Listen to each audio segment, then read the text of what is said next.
Olá, estamos começando mais um 2022, o Brasil que queremos. Seu programa semanal para pensar e propor soluções aos problemas que mais afetam o país. A saúde é um deles. Embora seja um direito de todo cidadão e dever do Estado garantir a toda a população acesso à saúde, como previsto no artigo 196 da Constituição de 1988, a saúde pública no Brasil ainda é um problema que mais afeta a vida dos brasileiros. E os problemas nessa pauta vão desde a escassez e má gestão dos recursos destinados à saúde, a falta de médicos, aparelhos e remédios. Isso sem falar na superlotação de alguns hospitais públicos, nas suas estruturas físicas precárias e nas longas filas de espera que o paciente precisa enfrentar. Apesar de todos esses problemas, o Brasil ainda é o único país do mundo com mais de 100 milhões de habitantes que possui um sistema universal, público e gratuito de saúde. Os avanços e desafios desse modelo, bem como as principais prioridades para melhorar o atendimento à saúde no Brasil, vão ser discutidos no programa a seguir. Acompanhe. Estamos iniciando mais uma atividade do movimento 2022, o Brasil que queremos. E hoje teremos um painel intitulado A Saúde Pública no Brasil. A saúde pública é considerada como um dos principais alvos de insatisfação dos brasileiros. A reflexão sobre os tipos de sistema que queremos e que tipo de serviços estamos recebendo será o tema principal do nosso painel. Teremos a participação de 3 ilustres convidados, o cardiologista Geniberto Paiva Campos, que foi professor da Universidade de Brasília, é membro da Comissão de Justiça e Paz da Arquidiocese de Brasília, é integrante do Observatório da Saúde do Distrito Federal e é o coordenador do Grupo de Estudos de Saúde do Movimento 2022, o Brasil que queremos. A nossa segunda convidada é a doutora Ellen de Freitas, médica especialista em saúde pública. Ela tem mestrado em Ciências da Saúde e é consultora do Comitê Técnico da Área de Doenças Negligenciadas do Ministério da Saúde. E nosso terceiro convidado é Marcos Mandelli, especialista de gestão da saúde pela Fundação Oswaldo Cruz, tem mestrado em Gestão de Ciência e Tecnologia em Saúde, foi consultor da Organização Pan-Americana da Saúde e é consultor da UNASUS e integrante também do Observatório da Saúde.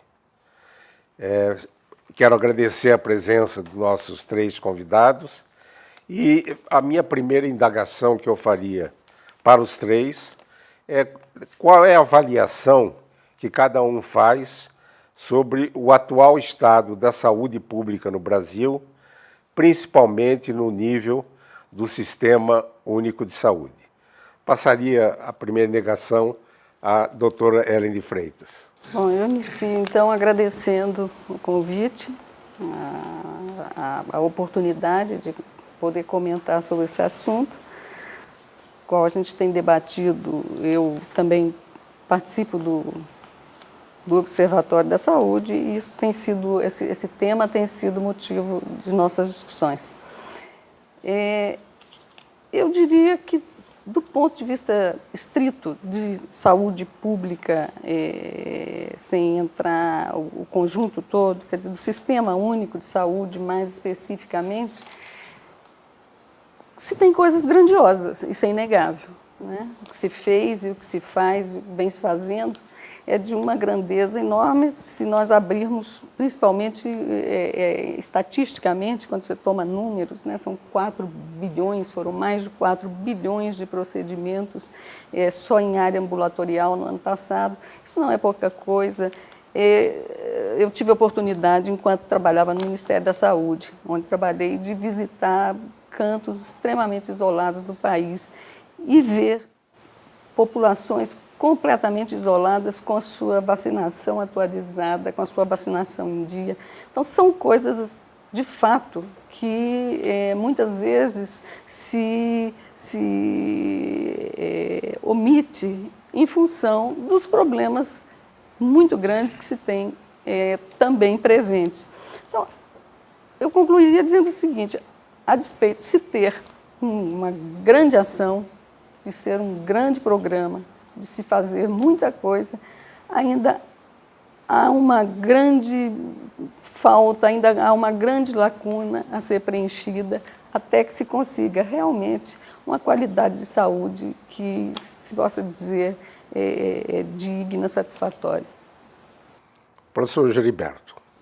Eu concordo com a Ellen, as coisas boas que tem no SUS, tá certo? São inegáveis, elas são pouco reconhecidas, é bom que a gente perceba isso, elas são pouco reconhecidas e a população brasileira se acostumou a ver o SUS através dos seus problemas, tá certo? Das suas dificuldades, principalmente no âmbito hospitalar. Se você perguntar a 10 brasileiros assim, de diferentes idades, categorias sociais, culturais, econômicas, tá certo? Cerca de 8 desses, 80%, seguramente vão dizer que é um cacuete já, que foi adquirido, dizer que a saúde pública no Brasil é um caos, que é uma maneira fácil de você categorizar a saúde pública, né? E sem precisar de mais explicações. O problema do SUS, tá certo? E a sua grandeza, que eu diria, é que ele é um sistema moderno que adotou alguns princípios, como, por exemplo, a integralidade, que eu acho que é a coisa mais interessante que se tem, quer dizer, você está buscando fazer promoção, prevenção, diagnóstico e tratamento, tá certo? Reabilitação, visita domiciliar, você está tratando os pacientes, tá certo? Com a chamada terapêutica paliativa, que a gente chamava antes de fora de possibilidade terapêutica, enfim, todo esse conjunto que compõe a saúde integral. E só é visto, na realidade, a deficiência na área hospitalar, que eu acho que passa a categorizar a saúde como um problema muito importante, só vê como problema e, quando necessário, rádio, televisão, jornais, revistas, mostram realmente a situação difícil na área hospitalar. Por quê? Porque você não tem a integração com a atenção básica, a atenção intermediária, né, e a atenção hospitalar. E as dificuldades também que tem o SUS, tá certo, em relação, que é um dos seus problemas mais sérios, que é o financiamento, que a gente pode chamar de subfinanciamento, e a gestão, que eu acho que é dos problemas internos do SUS, esse é um dos maiores. E um outro que a gente precisa discutir depois, não nesse ambiente aqui somente, mas em todos os ambientes, é no sentido de discutir o modelo assistencial, que eu acho que isso é uma coisa extremamente importante na atual conjuntura. Marcos Mandelli. Pois não. Eu começaria pegando o gancho do que Geniberto fez com o princípio da integralidade, chamar a atenção também para o princípio da universalidade, que fez a inclusão de milhões de brasileiros que, se você não tivesse o SUS, estariam desprotegidos completamente de qualquer ação ou serviço de saúde. Agora, apesar dessa melhoria significativa de indicadores epidemiológicos, né, a gente assistiu uma redução bastante sensível dos índices de mortalidade infantil, das doenças imunopreveníveis, das taxas de desnutrição de crianças que tiveram avanços substanciais, a gente percebeu e assistiu também a reincidência de doenças tais como a cólera, dengue, etc., e a introdução de novas doenças, frutos de um processo de globalização, como a Zika e a chikungunya, em que o sistema ele mostra a incapacidade de, por ele sozinho, dar conta desse conjunto de problemas que existem, desse quadro epidemiológico que se apresenta no Brasil. Isso porque a melhoria do estado geral de saúde, ele não depende de um setor específico, ele não depende exclusivamente da saúde. Ele depende da implantação de uma série de políticas e ações de natureza pública que tragam impactos para a redução daquilo que determina o problema de saúde, né? E isso, de um modo particular, por exemplo, eu poderia citar o saneamento básico, onde se você tem um significativo número de pessoas hoje, de contingente populacional, que tem acesso à água, nós temos uma população com 75% que não tem destino adequado de dejetos. E o que uma falha dessas, por exemplo, que não é uma questão exclusiva da saúde resolver, mas é um conjunto maior de atores que estariam envolvidos nisso, traz uma série de consequências. Começa pela cadeia de problemas de esgoto a céu aberto, até a poluição de mananciais em função de outras formas de você fazer um destino inadequado de dejetos. Isso seria um primeiro ponto, né? E chamar a atenção também que quando se batalhou pela questão da reforma sanitária, havia uma clareza de que essa reforma ela não seria exclusiva e não estaria sozinho, ela era parte de um conjunto de mudanças estruturais que a sociedade esperava que se fizesse, que era uma reforma agrária, uma reforma política, uma reforma do sistema educacional, uma reforma do sistema universitário, uma reforma ou uma visão outra da ocupação do espaço urbano, etc. Tudo isso que, na realidade, a gente não viu acontecer, né? Nós vimos um setor que se organizou politicamente, talvez mais forte do que os outros, e nisso daí ficou sozinho, amargando todas as consequências de outras políticas que não estão na área da sua governabilidade, mas que afetam a questão da saúde de uma maneira geral. Isso do ponto de vista externo. Eu acho que do ponto de vista interno, eu concordo também com o que o Geniberto colocou. Nós temos um modelo de gestão que ele tem que ser definido com maior clareza em relação às atribuições dos vários níveis, o federal, a União, os estados e os municípios, e as suas responsabilidades, e, enfim, todo um conjunto de funções e responsabilidades que você teria nesses três níveis, né? Rever os instrumentos de tomada de decisão, a gente discute muito no observatório a questão dos excessos de instâncias colegiadas que você tem no sistema e que podem se tornar um empecilho à tomada de decisões ágeis em relação a determinados problemas.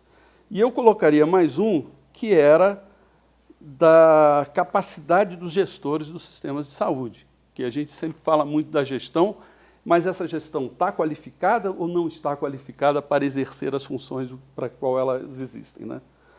O outro é o modelo de financiamento, que, a despeito da vinculação ou não de receita, que isso é um outro assunto, ela seja capaz de dar conta de todos os níveis de problema que a gente enfrenta. Então, por exemplo, há muita discussão da questão da vinculação ou não, mas há pouca discussão em relação ao que deve ser feito e a necessidade de recursos para fazer o que deveria ser feito, que eu acho que daí está o grande ponto. Uma conformação de modelos assistenciais com capacidade resolutiva e de qualidade, né, que também ele tem como foco de atendimento o cidadão, e não as instituições que gerem esses sistemas, que normalmente a gente tem o viés de tratar a solução pelas instituições, mas com foco nessas instituições e não nas pessoas. Eu acho que isso aí seria um grande ponto que deveria ser especificado. E que considerasse, evidentemente, o quadro epidemiológico local. Porque uma coisa é você tratar questões de saúde que estão no nível de um município com 3 milhões de habitantes, 5 milhões de habitantes, 20 milhões de habitantes, e o outro são cidades com menos de 20 mil habitantes que têm uma realidade completamente diferente. E, por último, um modelo de apoio à inovação científica e tecnológica voltado para a prospecção e para a resolução adequada de problemas de saúde nesse nível local. Acho que essa era a configuração, o quadro geral que eu vejo. Pelas respostas dos nossos convidados, a gente vê que existem duas dimensões importantes para a gente melhorar o SUS, né? O financiamento e a gestão e outras dimensões, como saneamento, etc. Eu perguntaria, estamos chegando já no final do primeiro bloco, e eu perguntaria ao doutor Geniberto, nesse último minuto do primeiro bloco, quais seriam as prioridades que devemos ter para melhorar o sistema? Eu acho que é difícil instituir assim uma prioridade, né, absoluta. Eu diria que, claro, que o SUS precisa de mais recursos, precisa de financiamento, ele precisa de um modelo de gestão que justifique o aporte de mais recursos, e para isso ele precisa ter um modelo assistencial coerente com os seus princípios. Então, você não define mais medicina apenas como uma coisa do lado individual ou do doente. Você tem um sistema que tem que ser direcionado para as pessoas. Eu acho que a partir desse arcabouço aí, inicial, a gente pode abrir uma série de discussões. Vamos fazer um rápido intervalo e voltaremos com os nossos 3 convidados nesse painel A Saúde Pública no Brasil.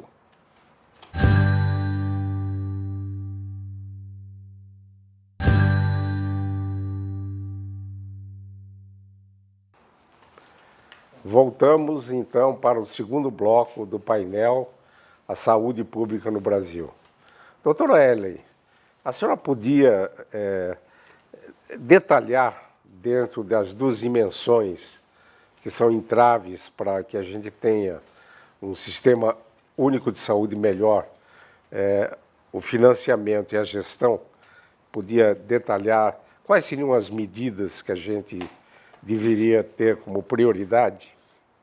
Na verdade, assim, acho que medidas é uma discussão muito ampla e a gente,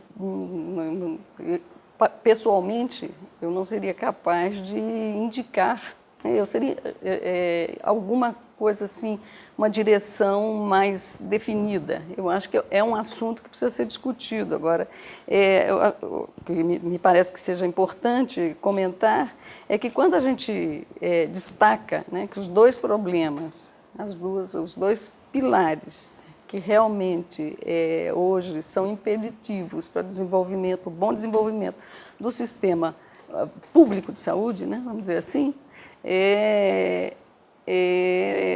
já foi dito aqui, gestão e financiamento.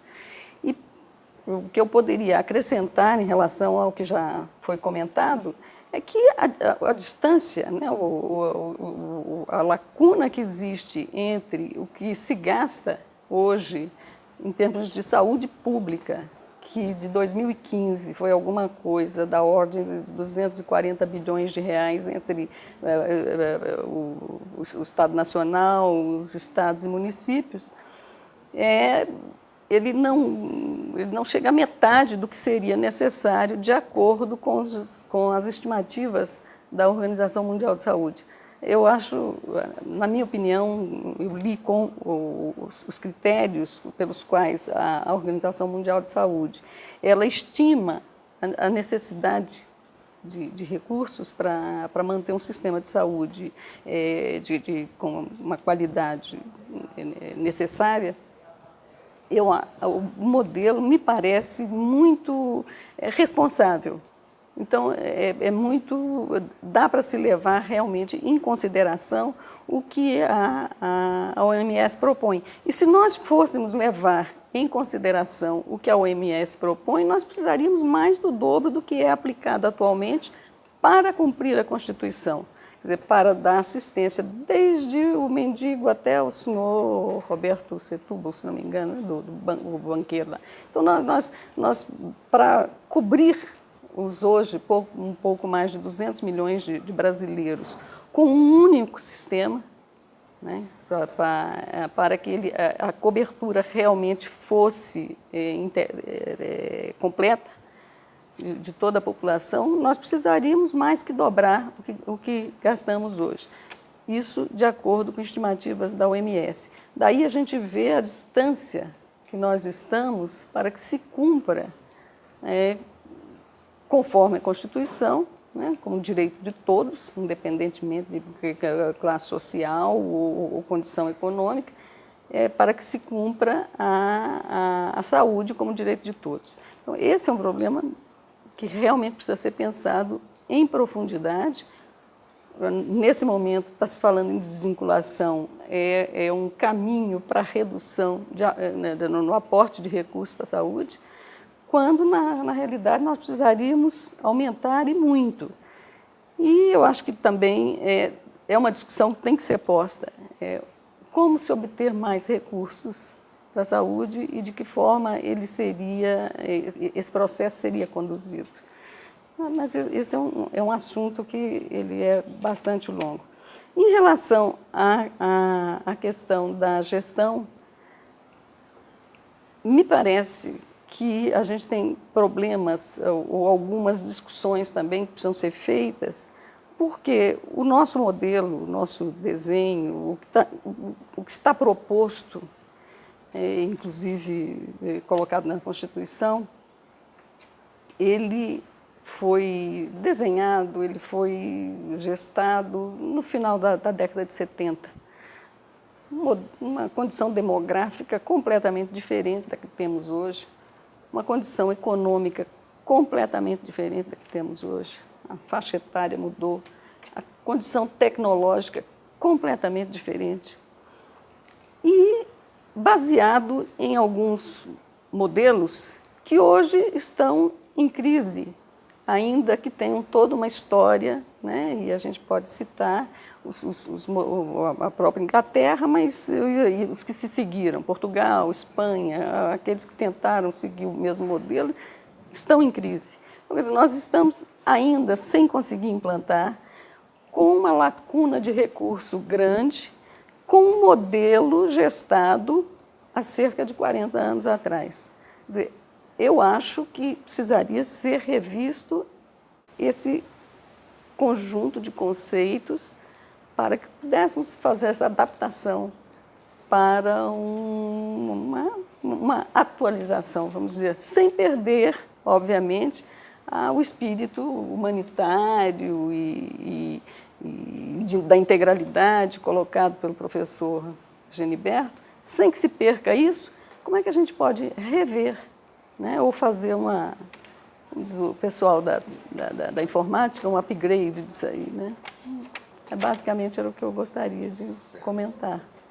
Professor Geniberto, eu gostaria que comentasse sobre a dimensão de recursos humanos de profissionais da saúde, incluindo médicos, enfermeiros, dentistas, fisioterapeutas, nutricionistas e outros. Sob o ponto de vista qualitativo, nós estamos bem, e sob o ponto de vista quantitativo, quais seriam os nossos calcanhares de Aquiles? Porque tivemos recentemente o programa Mais Médicos para levar médicos para municípios que não conheciam essa figura profissional importante. Qual a sua opinião sobre isso? Eu acho que, Isaac, do ponto de vista qualitativo, eu diria que a gente vai muito bem. Eu acho que os profissionais estão bem formados, o acesso à informação, a velocidade de mudanças de conceitos científicos e adoção de novas tecnologias, ele se faz numa velocidade bastante satisfatória. O problema é o seguinte, é que a atenção médica, né, desse espírito assim, global, ela mudou, e mudou muito. E a impressão que se tem é que os sistemas de saúde, eles não acompanham com a velocidade que seria necessária isso aí. Se você tiver, por exemplo, uma pirâmide em que ela represente o momento da era industrial, você tinha, nos profissionais de saúde, basicamente nos médicos, você tinha a atenção primária, secundária e terciária, ela era uma coisa inerente aos profissionais de saúde. Na era da informática, na era da comunicação, isso muda de uma maneira extraordinária. Hoje, o paciente chega no seu consultório, chega no centro de saúde, onde seja, ele tem um nível de informação que ele cobra isso aí. Então ele conversa com o seu vizinho, ele conversa com seus familiares, com outras pessoas que são da área da saúde, mas não necessariamente médicas. Então ele inverte essa pirâmide. E hoje o atendimento, a atenção que você faz às pessoas, né, ele não é mais na dependência somente dos profissionais de saúde. O profissional de saúde entra nessa pirâmide invertida, ele entra lá naquele ápice que está para baixo. Aí você vai precisar de um profissional. Isso é uma coisa fundamental e que, às vezes, um sistema muito grande, e você lembrou aí, por exemplo, o Mais Médico, muita gente discute o Mais Médico do ponto de vista da presença de médicos cubanos no Brasil. O que, a meu ver, é um retorno absolutamente inadequado aos tempos da Guerra Fria. Você vai olhar Cuba, tá certo? De uma maneira como se fosse uma ameaça, tá certo? Pelo fato de ser um país socialista e também comunista, se é que ainda existe esse comunismo, né? Que eu acho que ele foi realmente extinto com o debacle da União Soviética. Mas se você for olhar o seguinte aqui, o que levou a essa chamada dos Mais Médicos é exatamente o seguinte: o Sistema Único de Saúde, ele chegava aos seus 25 anos de funcionamento sem que todos os municípios tivessem contemplado. Ora, um dos pilares desse Sistema Único de Saúde era exatamente a municipalização. E você tinha cerca de 800 municípios sem médico. E os prefeitos fizeram um movimento perguntando: cadê o doutor? Cadê o médico?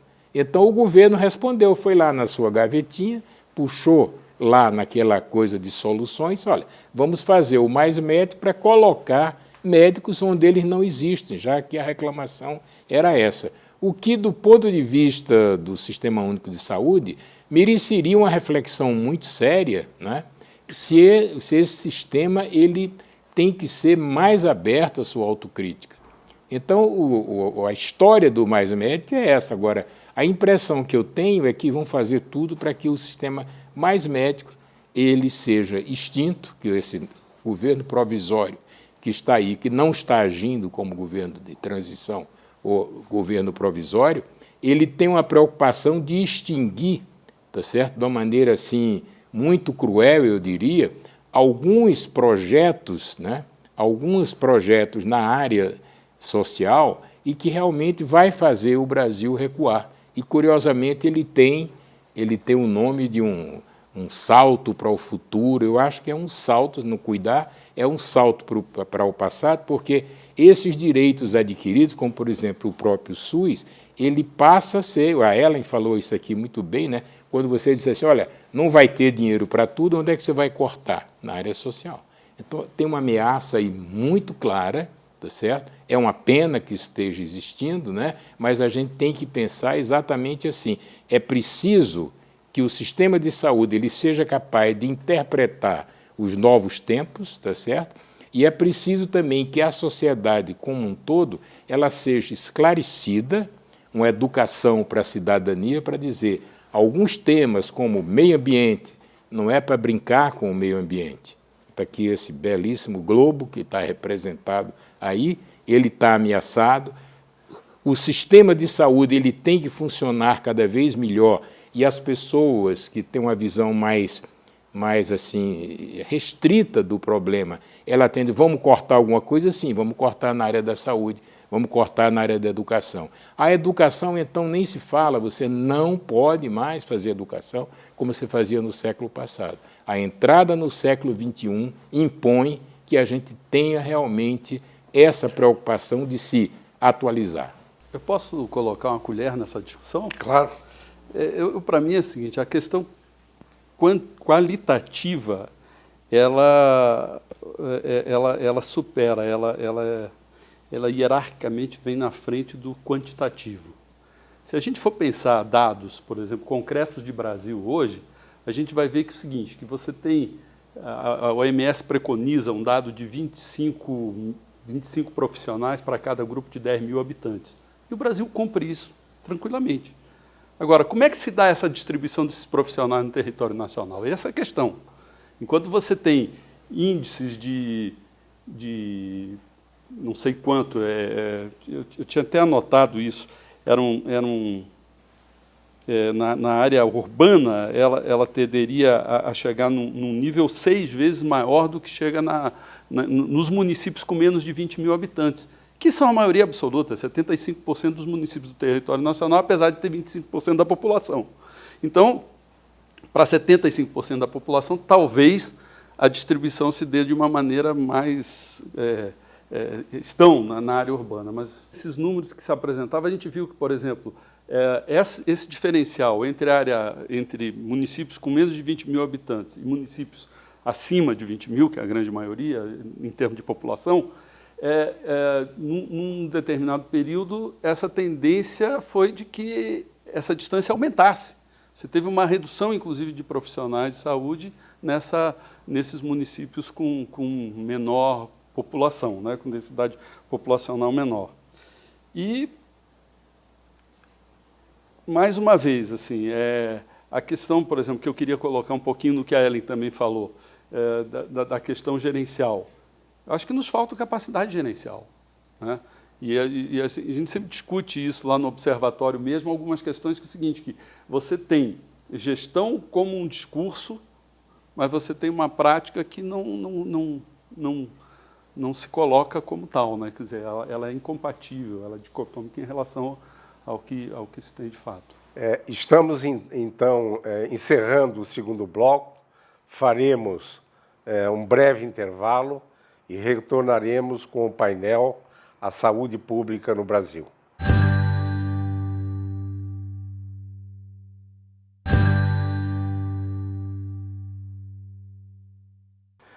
Vamos, então, dar início ao terceiro e último bloco no nosso painel, A Saúde Pública no Brasil. E eu gostaria de aproveitar o comentário do professor Geniberto, no sentido de que, dependendo da mobilidade, da instabilidade política, nós podemos ter retrocessos, como temos uma ameaça atualmente de termos menos recursos, avançarmos menos para alcançarmos os objetivos do SUS. E eu pediria a opinião dos nossos três convidados, que tipo de garantia a gente poderia estabelecer o paradigma no Brasil, no sentido de se prevenir esses altos e baixos, esses avanços e retrocessos. Doutora Ellen, qual é o seu comentário? A Constituição já dispõe sobre a necessidade, sobre os percentuais a serem aplicados. Quer dizer, a quantia a ser gasta em saúde, ela é vinculada. Entretanto, a gente vê que em situação mesmo de um governo de interinidade, você consegue manejar essas colocações constitucionais, quer dizer, não é qualquer colocação, no sentido de promover uma redução. Se fosse para promover aumento, não seria problema, mas para promover uma redução no aporte de recursos para a saúde. Do ponto de vista teórico, tá, o que tem alguma coisa colocada em literatura é que literatura europeia, tá, e países menores que o Brasil, então a gente tem que sempre fazer essa referência, no sentido de que haja uma tributação específica. Todo local onde, isso de um modo geral, quer dizer, é uma observação de literatura, locais onde o recurso para a saúde, para financiamento de saúde, ele sai do Tesouro como um todo, ele é, de um modo geral, vulnerável a essas variações. Do ponto de vista teórico, quer dizer, haveria que ter uma tributação específica para cobrir os gastos com saúde. Essa seria uma maneira de se proteger. No caso do Brasil, por exemplo, a gente tem uma história recente que confirma isso. se criou a CPMF, foi um esforço enorme, lá o professor Adib Jatene, se cria a CPMF para atender as necessidades de saúde e, no entanto, metade do que era recolhido era desviado para outros assuntos diferentes da saúde. Quer dizer, caiu no erário, ele pode ser utilizado para qualquer fim. Então, do ponto de vista teórico, pelo menos, quer dizer, a alternativa seria você ter uma tributação específica para a saúde. Mandelli, você como planejador, quais seriam as couraças para proteger uma política de longo prazo na saúde? Eu acho que o Brasil vive, não é de hoje, uma crise de planejamento governamental. Eu acho que falta um projeto que seja politicamente discutido, tecnicamente sustentável, né? Também politicamente sustentável, é óbvio, mas que ele seja uma matriz para que você pode ter pequenos desvios de rota, mas nunca tentar fazer ou dar um cavalo de pau com um transatlântico, como a gente às vezes nota nas políticas nacionais. Então, eu acho que a retomada, por exemplo, de um processo de planejamento, né, efetivo no país seria uma condição para que, a partir de políticas públicas muito bem trabalhadas, você tivesse os dirigentes de plantão com a função de fazê-las acontecer e não de estar mudando ao seu bel prazer. Eu acho que esse é o ponto essencial da questão. Geniberto, sua opinião? A gente deveria se perguntar o seguinte: por que Brasília foi feita, conseguiu fazer dentro do seu cronograma previsto, e ela foi inaugurada em 1960, lembrando que o governo Juscelino ele começa em 1956, 57, 58, 1960, quer dizer, 60 já houve a eleição, mas Brasília, em abril, inaugurou. Por quê? Porque naquela época, e naquele governo Juscelino, você tinha que a disponibilidade de recursos era direcionada indústria naval, estradas, hidrelétricas, Brasília. Quando é que isso acabou? Isso acabou com o processo de redemocratização. Quando se fez a Constituição de 88, isso foi extinto. Você pegava aquele bolo de recursos, Ellen acabou de falar isso agora sobre a CPMF, tá certo? Mas, a meu ver, o que mais me espanta na CPMF não é o fato dela ter sido desviada, em lugar de corrigir o desvio, foi extinta a CPMF. Ela não só foi extinta, como ela foi comemorada efusivamente pelo Congresso Nacional. Então, aqueles que dizem que estão preocupados com os recursos para a saúde, etc., eles comemoram quando você tira 40 bilhões anuais para a saúde. Então, esse direcionamento, que ele acabou com a nova Constituição, é exatamente uma forma de você ter, quando você tem força política reivindicatória, você puxa dinheiro para aquele setor. Quando você não tem essa força reivindicatória, você vai passar dificuldades, porque essa distribuição obedece a um critério que a gente não sabe qual. Então, a causa fundamental é exatamente essa. Você consegue fazer os seus projetos, no caso, as metas de Juscelino, porque ele conseguiu fazer. E conta-se um detalhe, eu acho que não é uma coisa anedótica, que alguém do FMI, veio um grupo do FMI, para dizer ao presidente Juscelino: você não poderá construir Brasília. Ele mandou o pessoal embora, diz até, como era um homem extremamente educado, era médico, inclusive, ele teria falado alguns palavrões e botou o pessoal para fora. Ele disse: eu vou fazer, e conseguiu fazer Brasília. Não fosse isso, talvez a gente estivesse aqui hoje, conversando, dentro de uma cidade que a gente gosta cada vez mais, que tem uma concepção urbana interessante. Então, eu acho que fazer essas coisas direcionadas quando a lei maior impede é uma coisa extremamente difícil. Eu queria lembrar aqui e elogiar aquilo que o Adib Jatene conseguiu fazer, que foi a CPMF. Foi um esforço impressionante, que ele jogou todo o prestígio que ele tinha como médico, cientista, cirurgião, e ele conseguiu trazer. E o pessoal assim acabou com isso e trouxe dificuldades imensas para o setor saúde. Mandelli, a parte da população brasileira é atendida pelo SUS e parte da população brasileira pelos planos de saúde. Como é que você faz uma prospecção nos próximos 2, 5 anos, já que atualmente muitas pessoas não conseguem pagar esses planos de saúde? Como é que, para onde está o caminho dentro dessa plano de saúde e SUS? Zé, eu sempre tive, desde da Constituição de 88, a ideia clara que os planos de saúde eram complementares, né? Ou suplementares, eu não sei qual é a expressão exata e correta tecnicamente para denominá-los, mas, de certa forma, ele seria uma complementariedade e, hoje, a tendência é que eles se tornem substitutivos, que é uma coisa, para mim, gravíssima, porque isso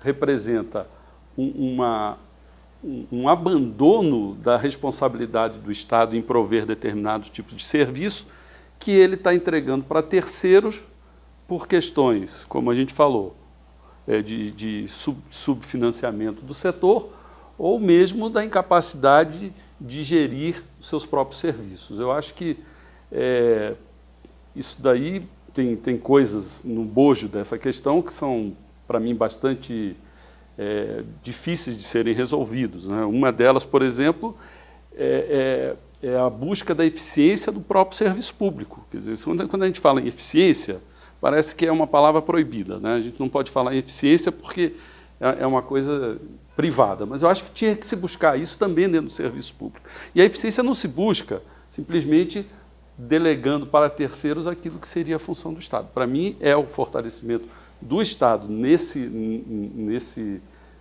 viés da prestação de serviços de saúde adequados para uma população que não teria necessidade nenhuma de estar sendo instada a recorrer a planos de saúde para ter uma qualidade de prestação de serviço adequada.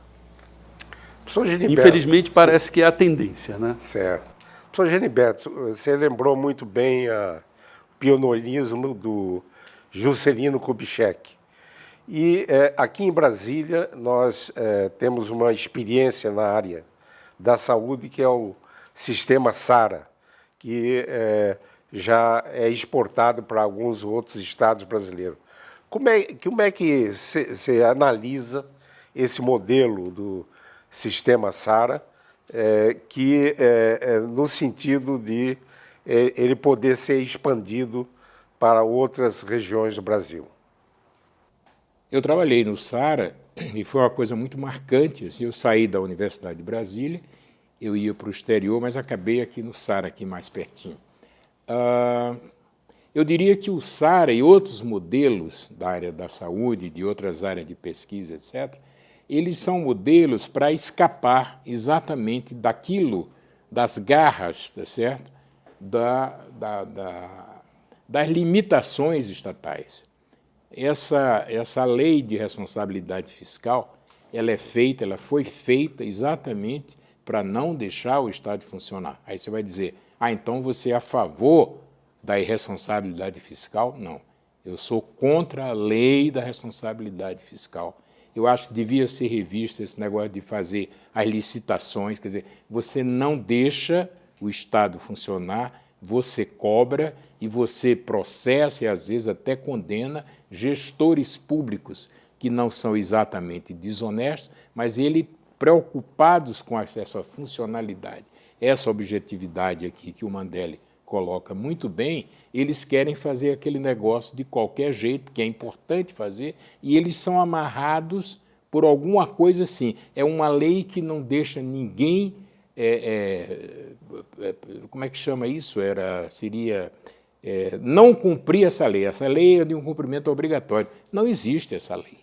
Então, o que ela acaba fazendo é não deixar funcionar. O SARA foi uma coisa extremamente inteligente, era uma fundação das pioneiras sociais. Com o processo de redemocratização, com a nova Constituição, ele passou a ser uma a Associação das Pioneiras Sociais, porque eles descobriram uma forma de praticamente congelar e engessar as fundações. Então, a associação ela pode contratar pessoas competentes, ela pode estipular salário, ela pode fazer coisa, porque tem um negócio chamado fé pública. Se você erra, você é punido. E não aquela pretensão, que eu não sei de onde tiraram isso, eu vou fazer uma lei para não deixar ninguém transgredir a lei. Então, eu acho que o modelo Sara é alguma coisa a se pensar. Doutora Ellen, na minha opinião, as crianças na primeira infância, que é um período absolutamente fundamental tanto para as conexões neurais, processo cognitivo, as imunizações, a nutrição. Como é que a senhora vê a atenção à primeira infância, a criança de 0 a 6 anos no Brasil? Como é que a gente poderia melhorar isso? Eu acho que melhorando a atenção primária como um todo, né? Eu acho que a criança é parte de um sistema de atenção primária que precisa ser aprimorado e valorizado. Acho que se melhora a atenção primária, necessariamente nós vamos melhorar. Sempre lembrando que a gente tem obtido, se nós compararmos a mortalidade infantil brasileira de 30 anos atrás com a atual, a gente vê que nós tivemos, volto a insistir, avanços, com certeza eles tiveram. Agora, pode-se melhorar? Pode-se. Como? Aprimorando a atenção primária. Eu acho que o programa de saúde da família está aí para mostrar, né, e há vários trabalhos mostrando que a repercussão e o impacto que traz sobre a saúde da criança, porque o senhor destacou, mas de um modo geral, para a melhoria da saúde como um todo, né, amenizar custo e dentre outras coisas. Mas acho que fazendo da atenção básica e da prevenção uma prioridade de fato, não somente de discurso, né, como a gente vê muito. Né? Eu acho que aprimorando a prevenção primária, com certeza. Bem, estamos já chegando ao final do nosso painel, mas eu gostaria que, nesse minuto final, professor Geniberto, você pudesse dar uma mensagem para os jovens, porque o movimento 2022 Brasil que Queremos quer envolver os jovens nessas reflexões para achar caminhos para um Brasil melhor. Qual a sua mensagem para os jovens? Eu tenho muita fé, tá certo, de que as coisas possam mudar e mudar para melhor. Eu acho que a gente tem que preparar um país melhor em relação a tudo aquilo que está acontecendo. Eu acho que a gente precisa fazer para essa juventude, que aliás eles já estão fazendo isso, sem que ninguém praticamente oriente. Você saber usar melhor a tecnologia de uma maneira mais racional, a tecnologia fazendo parte de um aprendizado e colocar essas crianças numa perspectiva, tá certo, de mais tolerância, de mais entendimento, aceitando melhor a diversidade. Isso vale em relação a negros, a mulatos, a brancos, quer dizer, esse é um país miscigenado. Não ter preconceito em relação a regiões, as macro-regiões brasileiras, quer dizer, o sul seria melhor do que o norte ou o nordeste, essas coisas que a gente às vezes vê de maneira assim, com grande espanto, e dizer o seguinte, que eu acho que é a escola, basicamente, que ela tem que educar a criança, mas lembrar que é exatamente a família aonde você tem a ideia clara do que é uma formação, do que é esse repasse de alguns princípios, tá certo? Então, a escola e a família, elas têm que atuar juntas nessa formação, mas a escola tem que ser muito mais ambiciosa, a escola tem que rever o problema da seriação. Eu vejo crianças que você colocando obrigatoriamente primeiro ano, segundo ano, etc., vai ser ruim para ela, porque ela tem outro ritmo, outra visão, e isso está sendo cada vez mais evidenciado E essa geração, ela tem que reivindicar isso com toda a força para dizer aos adultos, olha, nós queremos o professor como um instrutor, como uma pessoa participante, vamos acabar com esse negócio do birô do professor, os alunos lá ouvindo, acabar, praticamente extinguir a aula teórica, ela vai acontecer quando necessário, e botar os alunos para aprender e fazer talvez o seu projeto, Isaac, de dar iniciação científica de maneira muito precoce. Após os 3 anos, tá certo? A criança começa a aprender e a maneira mais clara disso é introduzir também, que é a ideia de um grande amigo, Francisco Botelho, que ele diz o seguinte, a tecnologia de informática ela tem que fazer parte do currículo da educação básica. Isso vai mudar completamente. E a gente ser mais exigente, tá certo? Em relação a essa formação. Tem que mudar muita coisa e isso precisa ser mudado. E eu acho que, nesse momento atual, falando em termos de Brasil, né, uma coisa mais específica, uma desideologização. A palavra complicada. É uma redução dessa ideologia. Eu acho que essa turma que está chegando aí tem que abdicar de que lado eu estou e pegar o que for bom, seja de que lado for. Eu acho que nesse momento isso é uma coisa bastante importante também. Não interessa de que lado veio. Se for bom, que seja. Que seja, né? Eu queria agradecer, então, Isaac, esse interesse que tem se demonstrado pela saúde. Eu acho que é uma coisa importante. Agradecer aí a toda a equipe pela paciência, tá certo? E que a gente vê o seguinte, sempre que a gente discute alguns temas, a gente abre uma série de outras possibilidades, e que isso, de alguma maneira, tenha continuidade e essa interação com o público, ele possa realmente cobrar de todos nós aquilo que a gente está falando para ver se tem ou não consistência e se está chegando bem a essa população. Queria agradecer, então, a você. Bem, quem agradece sou eu, a presença da Ellen Freitas, Geniberto Paiva Campos, Marcos Mandelli, e nos encontraremos numa próxima oportunidade.